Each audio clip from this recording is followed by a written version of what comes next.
안녕하세요. 저는 박정호라고 합니다. 올해 67살이 됐습니다. 제 이야기가 누군가에게는 꿈 같은 이야기로 또 누군가에게는 경고의 메시지로 들릴지도 모르겠습니다. 2년 전 평생 모아온 퇴직금 1억을 들고 태국 치앙마이로 이주한 제 이야기를 들려드리겠습니다.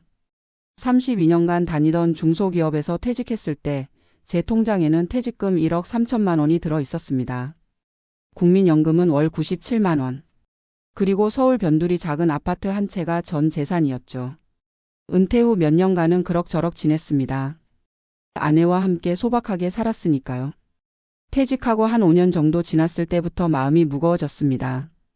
평생 일했는데 나이 들어 이렇게 쪼들리며 살아야 하나 싶었죠.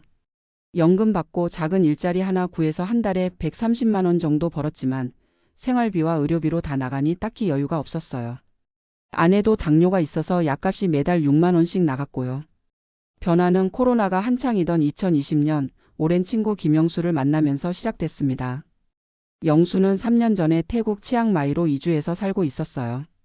카페에서 만난 영수는 제가 기억하던 그 친구가 맞나 싶을 정도로 달라진 모습이었습니다. 얼굴에 활기가 넘쳤고 옷차림도 세련됐죠. 정호야, 내가 태국에서 사는 거 SNS로 봤지? 천국이야, 천국. 월 100만 원이면 한국에서 300만 원 쓰는 것보다 더 호화롭게 살아. 집에 매일 마사지사가 와서 아내랑 같이 마사지 받고 매일 신선한 과일 사 먹고 골프도 한국보다 훨씬 저렴해서 일주일에 2번은 치러 다녀. 영수의 말이 꼭 과장만은 아닌 것 같았습니다. 실제로 SNS에 올라온 사진들을 보면 넓은 방갈로에서 수영장이 있는 콘도에서 살고 있었으니까요. 그날 집에 돌아와 아내에게 영수 이야기를 했더니 처음에는 황당하다는 반응이었습니다. 당신 미쳤어요? 나이 들어서 어떻게 타국에 가서 살아요? 언어도 안 통하는데. 병원은? 아프면 어떡해요? 당연한 걱정이었죠. 하지만 점점 한국에서의 생활이 빠듯해지는 걸 느끼면서 아내도 조금씩 마음이 열리기 시작했습니다. 특히 아이들이 모두 독립해서 미국과 캐나다에 나가 있는 상황에서 한국에 꼭 붙들려 있을 이유가 없다는 생각도 들었고요. 6개월 정도 고민하다가 저희는 결심했습니다. 아파트는 새로 내놓고 퇴직금 중 1억 원을 가지고 태국 치앙마이로 이주하기로 한 거죠. 영수가 현지에서 도움을 주겠다고 했고 인터넷으로 찾아보니 이미 많은 한국 은퇴자들이 태국에서 살고 있었습니다. 2022년 봄 저희 부부는 드디어 치앙마이행 비행기에 몸을 실었습니다. 마음은 설렘 반 불안 반이었죠. 공항에 도착했을 때 영수가 마중 나와 있었고 그의 도움으로 미리 예약해둔 콘도미니엄으로 향했습니다. 이게 너희 집이야. 월세가 하나로 45만 원 정도인데 서울에서 이 정도 퀄리티면 최소 200만 원은 줘야 할 거야. 정말 그랬습니다. 60제곱미터 약 18평 크기의 콘도였는데 수영장과 헬스장이 있는 신축 건물이었어요. 넓은 침실과 욕실, 깔끔한 주방과 거실이 있었고 발코니에서는 도이수텝 산의 풍경이 한눈에 들어왔습니다. 처음 그 집에 들어갔을 때 아내와 서로 마주보며 웃었던 기억이 납니다. 서울 변두리 좁은 아파트와 비교하면 정말 천국 같았으니까요. 다음 날부터 영수의 안내로 치앙마이 생활에 적응해 나갔습니다. 근처에 한인 마트가 있어서 한국 식품을 구할 수 있었고 지역 시장에서는 믿을 수 없이 저렴한 가격에 신선한 과일과 채소를 살 수 있었죠. 망고 1kg이 하나로 2,000원, 파파야는 1,000원, 바나나 한 송이가 1,000원도 안 했어요. 한 달 정도 지나자 현지 생활비가 얼마나 드는지 감이 왔습니다. 집세 45만 원, 전기요금과 수도요금 포함한 관리비가 약 10만 원, 식비가 두 사람 합쳐 한 달에 약 50만 원 정도. 인터넷과 휴대폰 요금은 한국의 3분의 1 수준이었고요. 한 달에 100만 원이면 충분히 살 수 있었고 150만 원을 쓰면 정말 풍족하게 지낼 수 있었습니다. 특히 저희 부부에게 큰 변화는 건강관리였습니다. 치앙마이는 공기가 좋고 날씨가 따뜻해서 매일 아침 산책을 했어요. 콘도 수영장에서는 수영도 했고요. 한국에서는 생각도 못했던 일들이었습니다. 과일과 채소 위주의 식단으로 바꾸니 아내의 당뇨 수치도 점점 안정되기 시작했어요. 진짜 럭셔리한 점은 서비스 가격이었습니다. 가사 도우미가 일주일에 2번 와서 집 청소를 해주는데 한 달에 15만 원이면 충분했어요. 태국 전통 마사지는 1시간에 10,000원 정도였고 좀 고급진 마사지숍에 가도 2만 원이면 충분했죠. 한국에서는 꿈도 못 꿨던 일이었습니다. 3개월 정도 지나자 영수는 저희를 한인 골프 모임에 데려갔습니다. 한국에서는 너무 비싸서 생각도 못했던 골프를 일주일에 한 번씩 치게 됐어요. 라운딩 비용이 캐디피 포함해서 6만 원 정도였으니까요. 골프 모임에서 만난 분들 대부분이 저희처럼 한국에서 은퇴한 후 치앙마이로 이주한 60대 부부들이었습니다. 박 선생, 우리 같은 사람들이 태국에 꽤 많아요. 한국에서는 연금 받아서는 살기 빠듯하니까 여기로 오는 거죠. 여기서는 연금으로도 중산층처럼 살 수 있으니까요. 골프 모임에서 만난 윤 선생님의 말씀이었는데 정말 그랬습니다.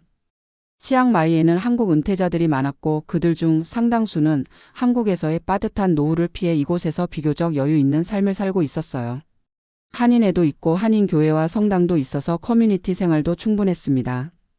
태국 생활 6개월 차에 접어들면서 저희 부부는 완전히 현지 생활에 적응했습니다.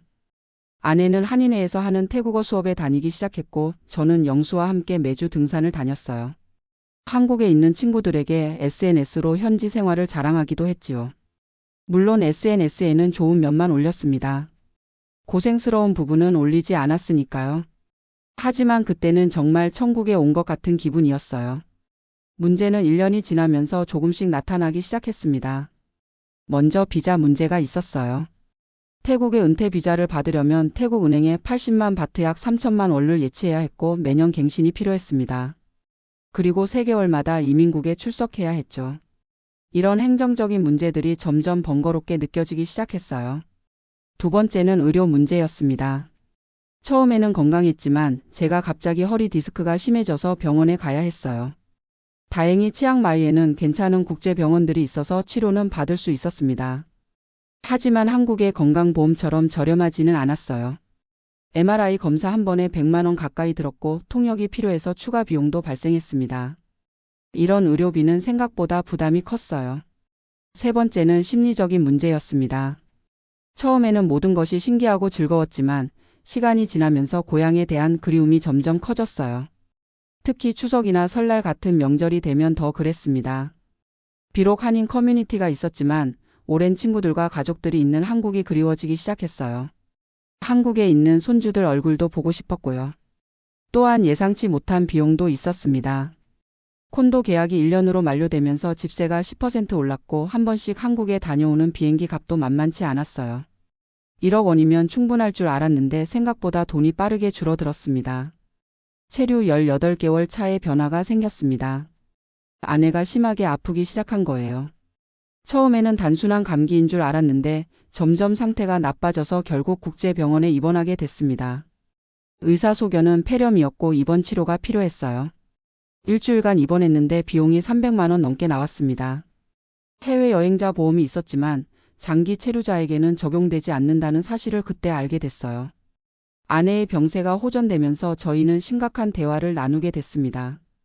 태국 생활이 즐겁고 경제적으로 여유가 있었지만 나이가 들수록 의료 문제가 더 중요해질 것이라는 점을 깨달았어요. 한국의 의료 시스템이 얼마나 좋은지 새삼 느끼게 됐죠.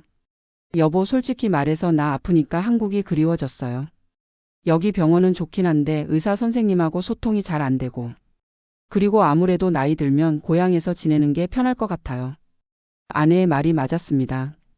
저희처럼 해외에서 노후를 보내는 한국인들이 많았지만 대부분 큰 병이 생기면 결국 한국으로 돌아가는 경우가 많았어요. 한국의 의료 시스템과 건강보험이 얼마나 좋은지는 나가봐야 알게 되더군요. 게다가 경제적으로도 예상과 달리 빠듯해지고 있었습니다. 1년 반 동안 준비해간 1억 중 이미 3천만 원 정도를 써버린 상태였어요. 물가가 저렴하다고는 하지만 외국인으로서 추가되는 비용들이 있었고 한 번씩 사치를 부리다 보니 생각보다 지출이 많았습니다.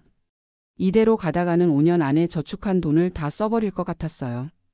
또 하나의 문제는 소통이었습니다. 영어를 잘하지 못하는 저희는 기본적인 생활에는 문제가 없었지만 깊은 대화를 나누거나 감정을 표현하는 데는 한계가 있었어요. 가끔은 그냥 한국어로 편하게 대화할 수 있는 환경이 그리웠습니다. 결국 2년 차에 접어들면서 저희는 한국으로 돌아가기로 결정했습니다. 여러 장단점을 따져봤을 때 노후에는 익숙한 환경과 의료 시스템이 더 중요하다는 결론에 이르렀어요. 치앙마이에서의 삶이 화려하고 풍요로웠지만 그것만으로는 충분하지 않았습니다. 한국으로 돌아온 후 서울 외곽의 작은 아파트를 월세로 구했습니다.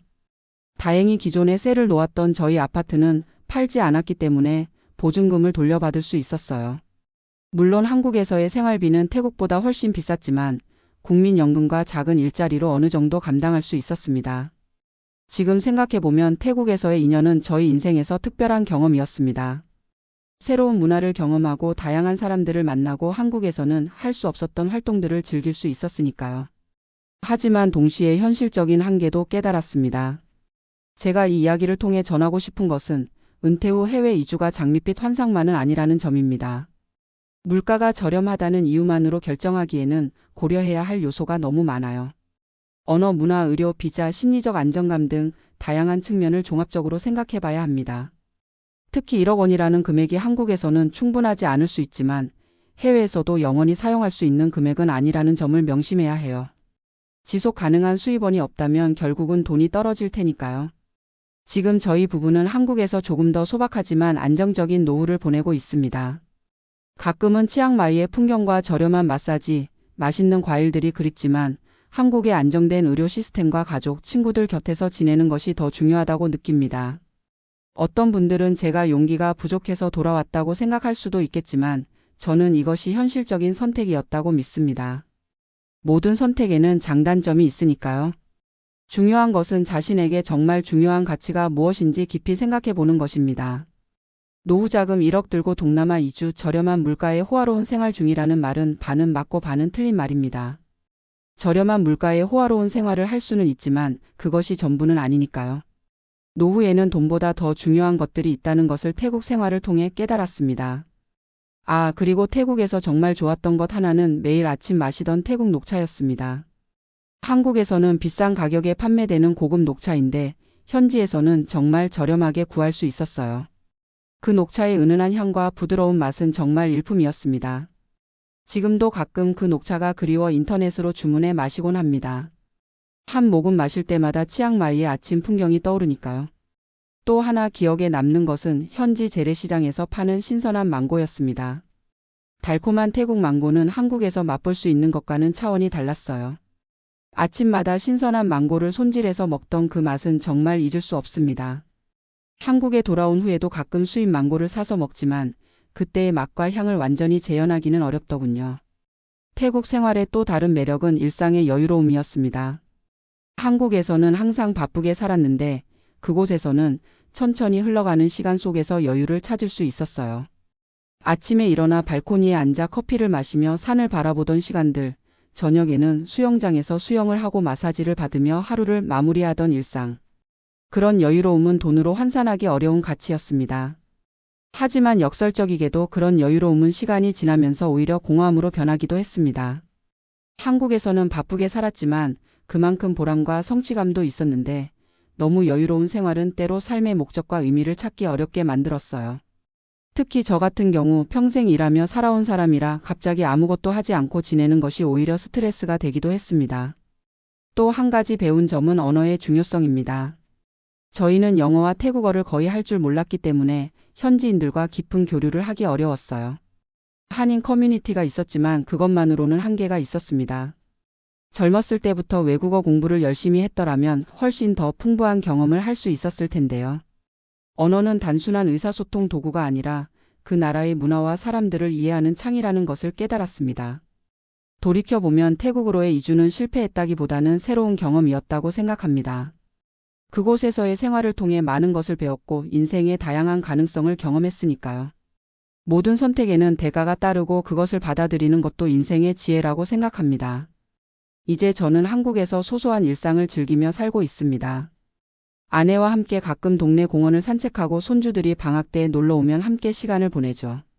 비록 태국에서처럼 매일 마사지를 받거나 골프를 치지는 못하지만 익숙한 환경에서 오는 안정감과 가족들과 함께하는 소중한 시간이 있습니다.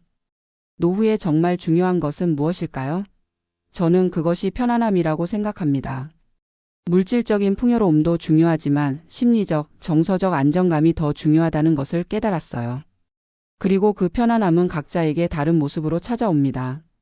어떤 사람에게는 해외에서의 새로운 삶이 편안할 수 있고 또 어떤 사람에게는 익숙한 고향에서의 생활이 더 맞을 수 있어요. 제 경험이 은퇴를 앞두신 분들께 조금이나마 도움이 되길 바랍니다. 해외 이주를 꿈꾸신다면 충분한 정보 수집과 준비, 그리고 단기 체류 경험을 통해 실제 생활을 미리 경험해 보는 것이 중요합니다. 그리고 무엇보다 자신에게 정말 중요한 가치가 무엇인지 깊이 생각해 보시길 권합니다. 인생의 황혼기 누구나 행복하고 의미 있는 시간을 보내길 원합니다. 그 방법은 사람마다 다를 수 있지만 진정한 행복은 외부 환경보다는 내면의 평화와 만족에서 온다는 것을 기억하시면 좋겠습니다. 제가 태국에서 배운 가장 중요한 교훈은 감사함입니다. 한국의 의료 시스템, 깨끗한 환경, 안전한 사회. 우리가 당연하게 여기던 것들이 얼마나 소중한지 해외에 나가보니 더 잘 알게 됐어요. 어떤 선택을 하든 그 순간순간을 감사히 여기고 최선을 다해 살아가는 것. 그것이 진정한 노후의 지혜가 아닐까 생각합니다. 태국 시절 매일 아침 저희 부부는 치앙마이 현지 시장에서 산 망고로 하루를 시작했습니다. 한국에서는 개당 5,000원이 넘는 고급 망고를 현지에서는 1kg에 2,000원 정도에 살 수 있었어요. 달콤한 향과 부드러운 식감의 신선한 망고는 그야말로 천국의 맛이었죠. 한 조각을 베어 물면 입안 가득 퍼지는 과즙과 향. 지금도 그 맛을 잊을 수 없네요. 망고 과즙이 손가락에까지 흘러내릴 정도로 달콤했습니다. 한국에서는 상상도 못할 호사였죠. 저녁에는 가끔 태국 전통 코코넛 카레를 즐겼습니다. 한국에서 비싼 가격에 맛볼 수 있는 정통 태국 카레를 현지에서는 한 그릇에 3,000원 정도면 먹을 수 있었어요. 진한 코코넛 향과 은은한 향신료, 그리고 매콤달콤한 풍미가 조화를 이룬 카레는 제 입맛에 딱 맞았습니다. 특히 태국 북부 치앙마이 지역 특유의 카레는 코코넛 밀크의 풍미가 더욱 진하게 느껴져서 자주 찾게 되더군요. 간혹 한국 음식이 그리울 때는 한인 마트에서 재료를 사와 아내가 김치찌개를 끓이곤 했습니다. 한국 식재료는 비싼 편이었지만 고향의 맛을 그리워할 때면 아깝다는 생각이 들지 않았어요. 김치찌개 냄새가 콘도에 퍼지면 이웃 태국인들이 가끔 무슨 냄새냐고 물어보기도 했죠. 태국에서의 또 다른 즐거움은 저렴한 가격에 즐길 수 있는 다양한 액티비티였습니다. 코끼리 공원 방문, 정글 트레킹, 쿠킹 클래스 등 관광객들이 비싼 돈을 주고 체험하는 활동들을 현지인 가격으로 즐길 수 있었으니까요. 특히 기억에 남는 것은 아내의 67세 생일이었습니다. 평소 같았으면 한국에서 조촐하게 지났을 텐데 태국에서는 호텔 수영장이 있는 레스토랑에서 멋진 디너를 즐겼어요. 촛불이 켜진 케이크와 화려한 꽃다발 그리고 라이브 음악까지. 한국에서는 엄두도 못 낼 호화로운 파티였지만 태국에서는 10만 원도 안 되는 금액으로 가능했습니다. 하지만 이런 호화로움 뒤에는 현실적인 문제들이 숨어 있었어요. 특히 건강과 관련된 부분이 가장 큰 걱정거리였습니다. 아내가 갑자기 고열로 쓰러졌을 때 저는 정말 당황했어요. 다행히 국제병원이 가까이 있어서 바로 진료를 받을 수 있었지만 의사와의 소통이 원활하지 않아 불안했습니다. 게다가 응급실 이용료만 해도 한국의 몇 배에 달했어요. 또한 시간이 지날수록 정서적인 부분도 점점 중요해졌습니다. 명절이나 특별한 날에는 가족들이 더욱 그리웠어요. 화상통화로 손주들 얼굴을 볼 수는 있었지만 직접 안아주고 함께 시간을 보내는 것과는 다르니까요. 특히 어머니가 돌아가셨을 때 급히 한국으로 돌아가야 했는데 그때 느낀 거리의 장벽은 정말 크게 다가왔습니다.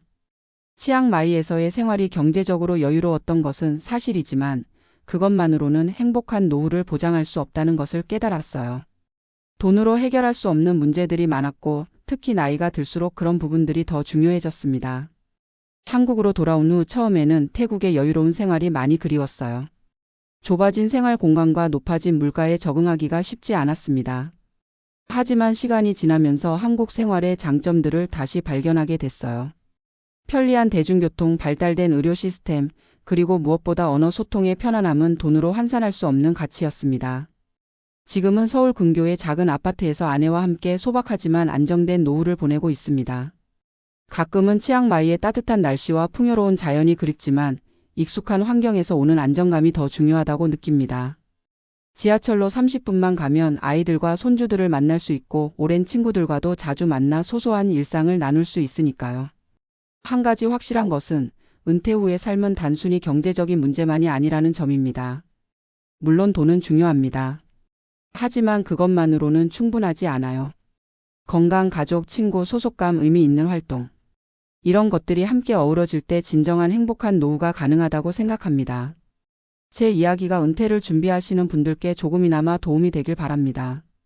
해외 이주가 나쁜 선택은 아니지만 장밋빛 환상만 가지고 결정하기에는 너무나 많은 현실적인 문제들이 있다는 것을 알아주셨으면 합니다. 충분한 준비와 정보 수집, 그리고 무엇보다 자신에게 정말 중요한 가치가 무엇인지 성찰해보는 시간이 필요합니다.